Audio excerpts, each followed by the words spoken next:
এক শহরে মেঘলা দুপুরে হঠাৎ ঝড় বৃষ্টি শুরু হলো। সবাই ছুটে পালালো ছাদের নিচে, ছাতা নিয়ে নিরাপদ জায়গায়। তখন একটা মেয়ে বৃষ্টি উপেক্ষা করে নাচতে লাগলো। সবাই অবাক হয়ে দেখলো, একদম ভিজে ভিজে সে হাসছিল আর আনন্দ করছিল। তাদের একজন বলল, তুমি কি পাগল? এই বৃষ্টিতে কি কেউ নাচতে পারে? রিয়া হেসে বলল, life is not about waiting for the storm to pass, is not about learning to dance in the rain.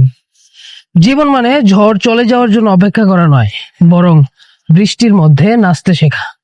জীবনে সমস্যা, কিছু মুহূর্ত বা ঝড় আসবেই, কিন্তু আমরা যদি শুধু সেই সমস্যা চলে যাওয়ার অপেক্ষা করি তাহলে জীবন অনেকটাই ফুরিয়ে যাবে। বরং আমাদের উচিত কঠিন সময়ের মাঝেও আনন্দ খুঁজে নেওয়া, মানে জীবনের প্রতি ইতিবাচক দৃষ্টিভঙ্গি রাখা এবং পরিস্থিতির সঙ্গে খাপ খাওয়ানো। রিয়ার বৃষ্টিতে নাচ আমাদের শেখায়, জীবনে সমস্যা বা কঠিন সময় আসবে, কিন্তু আমাদের অ্যাটিটিউড, মনোভাব ঠিক থাকলে আমরা সেই পরিস্থিতিকেও আনন্দে বদলে দিতে পারি।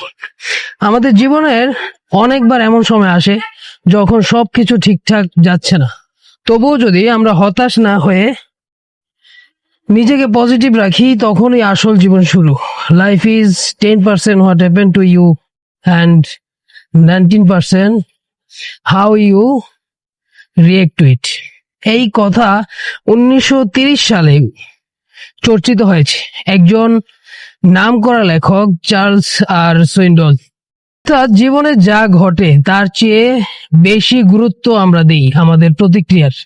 তাই মনোভাব মানে অ্যাটিটিউড ঠিক রাখা খুব জরুরি।